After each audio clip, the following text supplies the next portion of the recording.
क्या हाल चाल हैं? कैसे हैं भाई सभी लोग? तो चलिए जी, the phrasal verb show, the 10 minute show, phrasal verbs. आज सेट नंबर कौन सा होगा भाई? 12। क्वेश्चन नंबर 1 आपके सामने है स्क्रीन पर। Wind up. बताइए जी क्या आंसर होगा। What is the meaning of the phrasal verb wind up? देखो, वाइंड अप का मतलब होता है जब हम किसी बिजनेस को या किसी मीटिंग को वाइंड अप करते हैं तो उसे कहते हैं वाइंड अप मत करना, मतलब बंद कर देना। तो हम ऑप्शन के हिसाब से अगर ढूंढे तो इसका जो सही उत्तर होगा वो होगा फिनिश। ठीक है, यहाँ पर क्लास दिया है तो उसके हिसाब से फिनिश द क्लास। ठीक है, मान लो आज मैंने कहा भाई आज का जो काम है उसे फाइंड अप करते हैं, तो मतलब बंद करते हैं वहां पर। ठीक है, नेक्स्ट अगला। मीनिंग मीनिंग आप यहाँ से देख लेना, चीज को खत्म करना, जैसे कि मीटिंग को या किसी बिजनेस को। Okay, next. Wipe away. देखिए, वाइप आउट का मतलब होता है डिस्ट्रॉय। अगर आपसे पूछे जी व्हाट इज वाइप आउट, तो वाइप आउट का मतलब बताओगे किसी चीज को जड़ से मिटा देना, डिस्ट्रॉय कर देना। तो मेरे भाई ये इसका जो है वो सही, मतलब ये इसका मीनिंग होगा वाइप आउट का। लेकिन वाइप अवे का मतलब होता है जैसे मान लो टेबल है और टेबल के ऊपर कोई आपने लिक्विड गिर दिया तो हम उसे वाइप अवे करेंगे। जैसे आंसुओं को भी हम क्या करते हैं, वाइप अवे करते हैं। तो यहाँ पर ऑप्शन हो जाएगा रिमूव समथिंग। ठीक है, तो बी इसका करेक्ट आंसर होगा। नेक्स्ट। किसी चीज को साफ करना, जैसे आंसू, पसीना, धूल, मिट्टी, तो पोंछ कर अलग करना। जड़ से मिटाना, मिटाना नहीं होता, मिटाना अलग चीज होती है। ठीक है, next. Cash in on. Cash in on का मतलब क्या होता है? देखो भाई, कैश इन ऑन का मतलब होता है जैसे कोरोना में ना क्या हुआ, लोगों ने ना बहुत सारी चीजों का फायदा उठाया। उन्होंने ना, जैसे मान लो मास्क थे तो 10 रुपए का मास्क 50 का बेच दिया, है ना, इस तरीके से, क्योंकि डिमांड ज्यादा थी वहां पर। तो इसका मतलब हुआ टेक एडवांटेज, किसी चीज का फायदा उठाना। तो फायदा उठाने को कहते हैं कैश इन ऑन, किसी स्थिति का फायदा उठाना, टू टेक एडवांटेज। जैसे एग्जांपल में देखो, they cashed in on the sudden demand for mask during the pandemic. तो वही है पेंडेमिक, जो कोरोना हुआ था, है ना, जो कोरोना आया था उसमें जो डिमांड आई थी उसका उन्होंने फायदा उठाया, लोगों ने बहुत पैसा कमाया उससे। Strike off. देखो इसका क्या मतलब होता है? स्ट्राइक ऑफ का मतलब होता है जब आप किसी ऑफिशियल लिस्ट से किसी का नाम हटा देते हैं तो उसे कहते हैं स्ट्राइक ऑफ कर देना। ठीक है, to remove the name from the list. तो इसका आंसर हो जाएगा बी। किसी का नाम आधिकारिक रूप से किसी सूची से, रजिस्टर से, रिकॉर्ड से हटा देना। ठीक है, अकाउंटेंट ने मेरा नाम जो है वो लिस्ट से क्या कर दिया, हटा दिया। नेक्स्ट। Put down. देखो एक दिन मैंने आपको सिखाया था पुट आउट, याद है? पुट आउट का मतलब होता है एक्सटिंग्विश, यानी कि आग बुझाना, बताया था ना, पुट आउट करना। फिर हमने बताया पुट ऑफ। पुट ऑफ का मतलब क्या होता है? पोस्टपोन करना, स्थगित करना। आज हमने बताया पुट डाउन। पुट डाउन को आप ऐसे देखिए, मैंने पेन को नीचे रख दिया, पुट डाउन कर दिया, लेकिन ये पेपर में नहीं आएगा। पेपर में आएगा कि जब कहीं पर दंगा होता है तो उसको पुलिस क्या करती है, उसको पुट डाउन करती है। तो पुट डाउन का मतलब होता है मेरे भाई टू सप्रेस, मतलब उस दंगे को दबाना, खत्म कर देना उसको। ठीक है, सप्रेस कर देना। The police put down the rebellion quickly. तुरंत पुलिस ने उस जो विद्रोह वहां पर हो रहा था उसको खत्म कर दिया। सी ऑफ। अब आप रेलवे स्टेशन पे, बस स्टेशन पे जाते हो सी ऑफ करने, तो इसका मतलब क्या हो गया? आप घर तक कह रहा हूँ, सॉरी, मतलब उसको छोड़ने के लिए जाते हो ना। सी ऑफ का मतलब यही तो होता है टू से गुड बाय, गुड बाय कहना। ठीक है, to accompany someone at departure, अलविदा कहना, सीधा आंसर हो जाएगा इसका। ठीक है, तो मैं गया स्टेशन तक मेरे कजन को क्या करने, सी ऑफ करने। Let off. भैया जी लेट ऑफ क्या होता है? बाबू लेट ऑफ का मतलब होता है भाई, देखो समझो, जैसे मान लो सपोज करो किसी क्रिमिनल कोई क्राइम किया, ठीक है, किसी व्यक्ति ने कोई क्राइम किया और बिना पनिशमेंट के अगर वो बच जाए, जैसे विजय माल्या को लोग कह रहे हैं कि भाई उसने ना फ्रॉड किया लेकिन उसको लेट ऑफ कर दिया, मतलब उसको पनिशमेंट नहीं मिला है। ठीक है, तो अगर किसी व्यक्ति को बिना पनिशमेंट के छोड़ा जा रहा है तो मतलब उसको हमने लेट ऑफ कर दिया। मैंने एक दिन आपको लेट डाउन कराया था। लेट डाउन का मतलब है नीचा दिखाना, है ना, ह्यूमिलिएट करना, किसी को डिसअपॉइंट करना, डिसअपॉइंट करना, ये होता है लेट डाउन। ठीक है, तो लेट ऑफ का मतलब होता है किसी को माफ कर देना बिना पनिशमेंट के।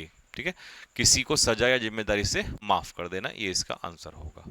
ठीक है, ड्रॉप इन।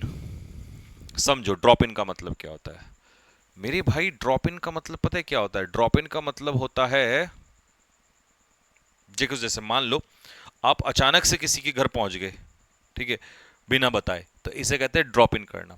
तो जब आप बिना अपॉइंटमेंट के या बिना बताए किसी के घर पहुंच जाते हैं, ठीक है, शॉर्ट विजिट के लिए, उसे कहते हैं ड्रॉप इन। तो विजिट सडनली, ये आंसर होगा। अब आपको कि भैया कॉल ऑन भी विजिट होता है, वो ऑफिशियल होता है, वहाँ प्रॉपरली बताया जाता है और वहाँ ऑफिशियल मैटर में किसी से मुलाकात होती है ना। ये कैजुअल विजिट है, सडन विजिट है, बिना बताए किसी से मिलना, ठीक है। तो बिना बताए अचानक से अनौपचारिक रूप से किसी से मिलने चले जाना, ठीक है। I thought I would drop in to see how you are doing. तो उसने कहा कि मैं ये सोच रहा था कि मैं तुमसे अचानक से मिलने आऊंगा, ये देखने कि तुम क्या कर रहे हो, ठीक। कॉल अपॉन, देखो कॉल अपॉन का मतलब होता है किसी से क्या करना, रिक्वेस्ट करना, निवेदन करना, प्रार्थना करना किसी से। जैसे कई बार हम भगवान से प्रार्थना करते हैं ना कि भगवान अब तो मुझे दिला दे। क्या दिला दे? बताओ क्या दे, क्या चाहिए आपको? नौकरी। तो फिर काहे खुश हो रहे हो, है ना। तो वी कॉल अपॉन गॉड, ठीक। किसी को कुछ करने का अनुरोध करना, रिक्वेस्ट करना। The principal called upon the guest to speak, ठीक है। तो प्रिंसिपल ने गेस्ट से कहा कि भाई, उन्होंने आह्वान किया कि अब आप बोलिएगा, ठीक। फॉर्मली आस्क और request someone to do something. Bear out, bear out का मतलब होता है सपोर्ट करना, समर्थन करना। मान लो आपने कोई दावा किया है तो आप उसका क्या करते हैं, समर्थन कर रहे हैं, सपोर्ट कर रहे हैं। किसी बात की पुष्टि करना या किसी बात का समर्थन करना। तो ये जो सबूत हैं, ये उसकी इनोसेंस की पुष्टि करते हैं या उसका समर्थन करते हैं। वो बंदा जो है उसने क्राइम नहीं किया है या उसने गलती नहीं की है, वो इनोसेंट है, ठीक। स्लैक ऑफ, लीजिए भैया स्लैक ऑफ क्या होता है भाई? स्लैक ऑफ का मतलब ये आपको आज हम होमवर्क में दे देते हैं, है ना। स्लैक ऑफ, स्लैक ऑफ आपके होमवर्क में हो जाएगा। एक सेकेंड, क्या था ये क्वेश्चन? स्लैक ऑफ था ना, हाँ एक सेकेंड।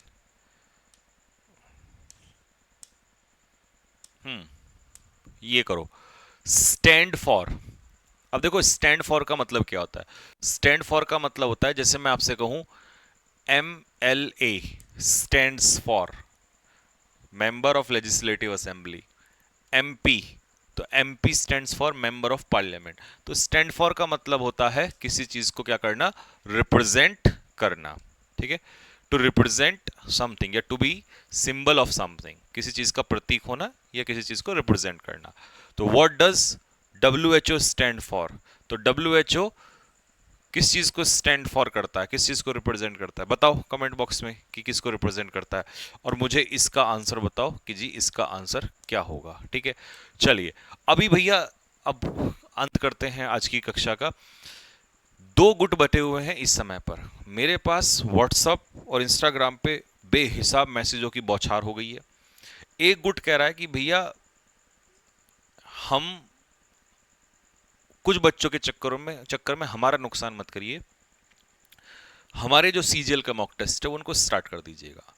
यानी कि वो ये कहना चाहते हैं कि जैसे मान लो आज 13 तारीख हो गई है, तो वो कह रहे हैं कि जी 14-15 मतलब मंडे ट्यूसडे कि मैक्स ट्यूसडे या ट्यूसडे से लगभग स्टार्ट कर दिया, ट्यूसडे या वेडनेसडे से।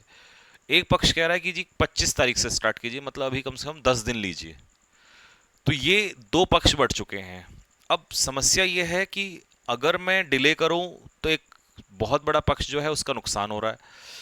दूसरा है कि अगर ना, मतलब समझ रहे हो ना मैं क्या कहना चाह रहा हूं। तो ये बड़ी असमंजस की स्थिति आ गई है कि दो कैटेगरी हमारे पास बढ़ चुकी हैं। तो भाई इस धर्म संकट से मुझे निकालो, क्या किया जाए, है ना। कैसे करें इस चीज के बारे में, मैं बड़ा कंफ्यूजन में हूं, ठीक है। तो अब पढ़ाने से ज्यादा मुझे ये भी तो दिक्कत होने लगी है कि क्यों संभालना भी तो पड़ता है, इतने सारा बच्चा है ना, और हर बच्चा विश्वास करता है तो उसको संभालना ही पड़ता है। तो भाई ये बड़ी असमंजस की स्थिति है। तो मैं क्या करूं, क्या किया जाए, इसके बारे में आप मुझे बताइएगा, ठीक है। कि 25 तारीख से स्टार्ट करें या फिर 15-16 से ही स्टार्ट कर दें, कैसे करें, ठीक है। स्टार्ट अगर मॉक टेस्ट होगा तो शाम को ही होगा, शाम का ही समय हमारे पास है और कोई समय है नहीं, बाकी सारे समय इस समय पैक हैं अभी अभी के लिए तो। और मान लो अगर हेल वीक खत्म भी होगा तो हेल वीक के बाद फिर T20 सीरीज स्टार्ट हो जाएगी, दो या 3 दिन के गैप के बाद। तो 11 बजे का टाइम तो पैक है वहां पे, तो आप कर ही नहीं सकते, है ना। तो फिर क्या, T20 नहीं सॉरी T10, हाँ T10 सीरीज। तो फिर क्या किया जाए भाई? तो भाई इसका समाधान दीजिएगा बच्चों। और मैंने ये कमेंट इसीलिए पूछा है आपसे, मतलब ये इसीलिए पूछा है क्योंकि मैं लिटरली बड़ा कंफ्यूज हूँ और मैं इस समय एक भी गलती नहीं करना चाहता, क्योंकि अभी जिस तरीके से मैंने आपको तैयार किया है इतने सारे बच्चों को, तो एक भी चूक नहीं मैं चाहता कि कहीं भी चूक हो किसी भी तरीके से। ठीक है, तो आप भाई इसके बारे में बताओ क्या करना है, अपनी राय दो कमेंट बॉक्स में।